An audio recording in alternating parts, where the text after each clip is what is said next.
Hello and welcome to what might just very well be the last recording week of Justice for All.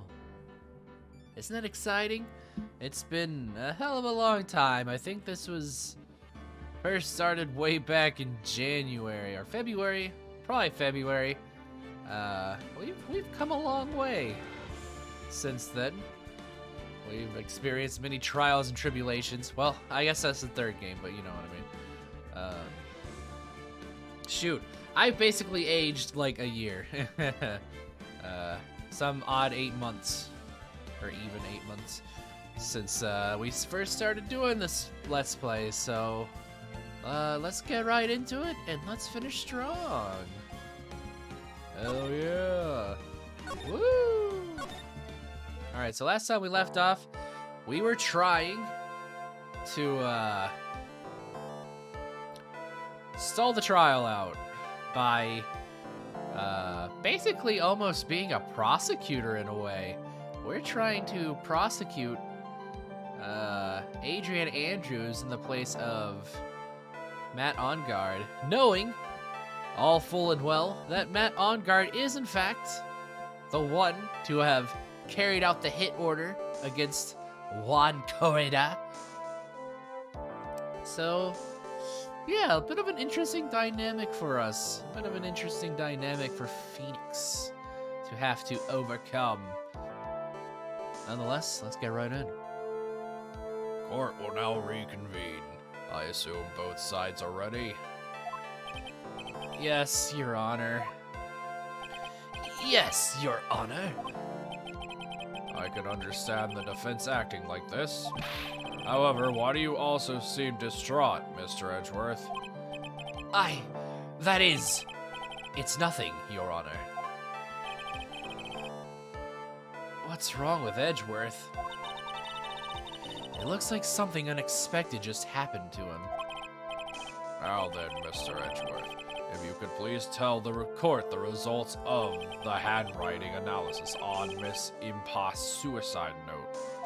Aha, that's right, we did leave off on that. We were trying to argue that perhaps it wasn't written by Celeste, but perhaps by somebody else.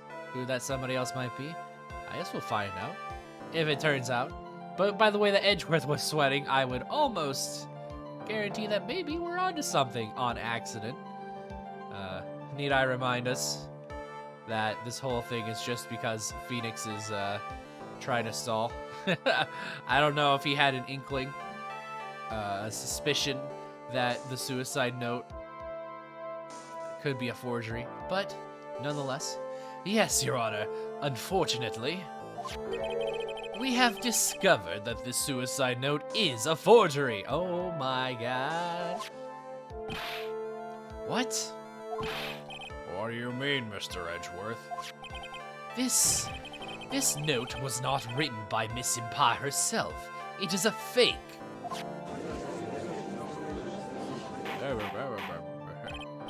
Order. Mr. Edgeworth, would you care to explain what is going on? If this was not written by Miss Impa, then who wrote it? We would need more time to do a more detailed analysis. However, it appears that the handwriting matches that of the victim, Mr. Juan Corrida. Could that, like, be thrown out? I don't know. I feel like in real court that would not fly. It's like, well, we can't exactly prove it, but first impression shows. No, just no. Mr. Corrida? Well. It looks like Miss Impox never left a suicide note after all. She never wrote anything about Onguard. I don't know. I feel like there's a chance a real note could be out there, right? However, Your Honor, even though this suicide note is indeed a fake, Mr. Onguard could not have known that, and so that facts remain unchanged. Those facts, I feel like that'd work better. Acting under the assumption that it was real, he had plotted to possess it.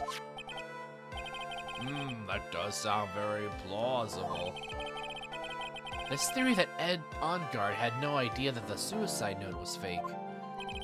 Something seems a little wrong with it. Does it? I know I'm just getting back into the mix here with this first episode, but so let me recount. Where do I even start? So the butler dude killed one and then presented Teddy Bear. Oh my god, there's like so much lore. Hold on, let me read the court record. I feel like I could probably do with having some sort of reminder. Wooden puzzle with a hollow inside, only Corda and Andrews know how to open it. Tells of OnGuard's horrible misdeeds.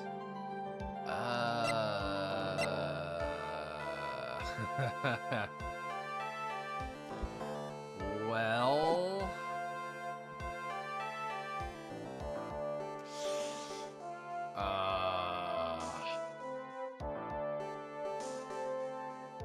Just gonna sit here and stroke my chinny chin chin. Something seems a bit wrong with it.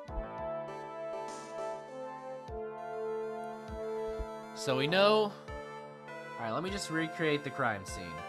So, the teddy bear was in Juan Corda's possession on the night of the murder, because the butler dude handed the person in the samurai costume the thing. The teddy bear. In that same room, going on at the same time, well, not in this, well, no, technically, yes. There was a spy camera in the room. I remember the big ol' grizzly bear having the camera inside of it. So maybe this is an angle we can approach from? I guess? Also, I have a real bad nose itch. The defense believes that the theory that the prosecution has stated contradicts testimony. If everything the prosecution has proven up to this point is true, then it's impossible for Mr. OnGuard to not have known that it was a fake. I guess we'll present the spy camera?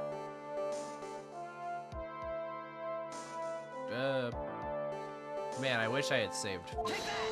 That's okay.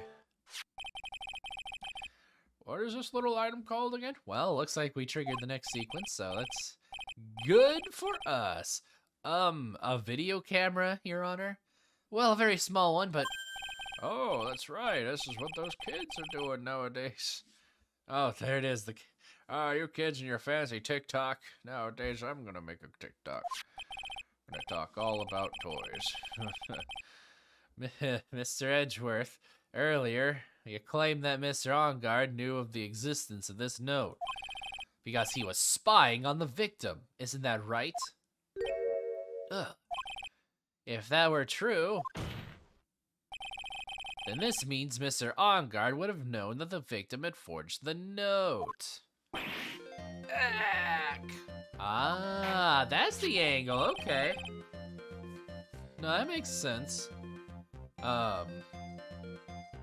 Okay. No, yeah, he would have known if he had been watching him the whole time. So then the defendant knew the suicide note was a fake. And if that's true, then the situation has suddenly changed in a very dramatic way. Exactly, Your Honor. The prosecution's theory as to what Mr. OnGuard's motive for murder was, it has suddenly disappeared into thin air. Thin air. But, Your Honor, it's not as if Mr. OnGuard monitored Mr. Corda 24 hours a day. Perhaps the victim wrote the note in a place Mr. OnGuard didn't know of. Well, right back at you, Mr. Edgeworth. Why don't you show us the proof, or some proof that the victim made the forgery at an unknown place? Gurng. guess we'll just have to watch all 120,000 hours of one corridor footage. Order, Mr. Edgeworth. It looks like this time it is you who has dug his own grave. Wow. As I figured. Huh? As you figured? As I figured, it came down to this after all. Mr. Edgeworth, you are not making any sense. When I heard the results of the handwriting analysis, I thought this might happen. The question is, what next? What next? 2 question marks? If the prosecution can't prove Mr. Ongar's motive through the evidence, then we must prove it from another angle. Well, I agree with you there. Your Honor, the prosecution would like to call a witness to the stand at this time. Oh, well, that's fine. However, this witness is a little unusual. Edgeworth stuttering? This is not like him at all. I don't know if he's stuttering, but just putting extreme emphasis on the individual we're about to call. Unusual? Well, what sort of witness is this person, Mr. Edgeworth? This witness is one who is perfectly fit to answer once and for all the question of who was it that hired Shelley the killer to commit murder? That's impossible. No such person exists who can answer that question with such certainty. Yes, Mr. Edgeworth, who is this witness? It's, Yes, go on, who is it? the man himself, Mr. Shelley the killer. Oh, Mr. the Killer. What? Wait, Shelley the Killer? Oh. I can't stand trial right now, I'm the judge. What do you mean, the killer? I mean the assassin? Yes, Your Honor. He's coming here? To the witness stand? Well, yes, in a manner of speaking. I recognize that this is a very unusual circumstance, so I ask for your permission. Well, Mr. Wright? Yes? Is this alright with you?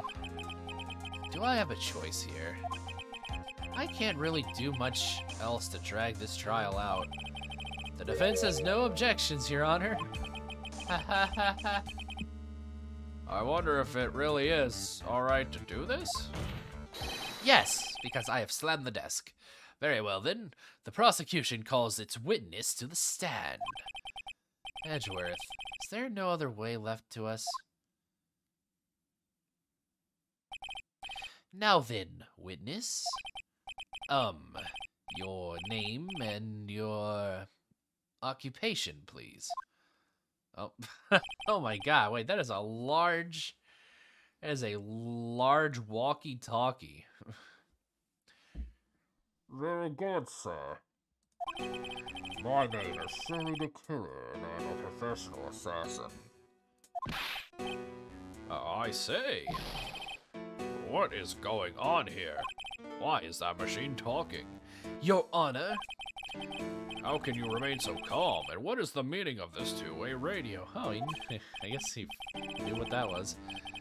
Actually, Your Honor, it was delivered to me just now, and it came with a condition. As long as we do not trace its source, Mr. the Killer will testify to this court. Why would he bother doing that? Why would he... I don't know. Why would the killer do that? So this must be what that urgent phone call he got earlier was about. Oh no, this will not do. I cannot allow this in my court. First of all, we can't even be really sure if this is Mr. the Killer himself. Witness, please present some sort of proof that you are, in fact, Shelley the Killer. I understand. Please wait a second. Maya? I'm so hungry. Oh no, we have revealed A terrorist plot to kidnap. voice. Mr. Wright, can you confirm anything from this? The defense has no objections to this person. We are satisfied that this man is indeed Shelley the Killer. Well, I guess I won't question any further. Looks like we have run into yet another unexpected turn of events. Just like that one time we put a bird on trial. Well, it doesn't seem like we have too many choices under these circumstances, so... Now then, witness. There's one thing I would like to confirm before we speak of anything else. And what would that be? At the request of a client, you killed Mr. Juan Corrida. Is this correct? Yep, guess I'll just admit to murder right here. It is as you say. I did indeed kill Mr. Corrida. Gulp. Now that we have answered that, let's move on to the name of your client. Very well. This is all just a bad dream. Yes, that's it. A bad dream. Bad, bad, bad, bad, bad. Shelley the Killer, what is he going to say? Ooh, witness testimony. There is something I must first state. To an assassin, nothing is more important than the trust between a client and himself. And that is the reason I am here today on this witness stand. It is my wish that you grasp this concept before I give the name of my client. Ah. Gonna be tight-lipped. Mr. the Killer seems to be a very clever man. I'd almost say he seems to be mocking us. While he may appear to be our enemy, Your Honor, Mr. the Killer is only stating the truth. He is no hypocrite. He has always stood by this one belief. You mean about this trust between his clients and himself thing? It seems to be a level of trust beyond what people like me can comprehend. Well, Mr. Wright, are you ready to cross-examine the witness? Oh boy! Yes, Your Honor. There's no way to know what's coming next, so stay cool and collected, Phoenix. About my client. Right. We've already gone through this. There's Something I must first do. You ever wanted to hear that voice without me covering my mouth? We can hear anything you have to say later. Can you please just tell us your clients? I don't think you understand your place, Mr. Attorney. I said this is something I must first state. Do you know what the word first means?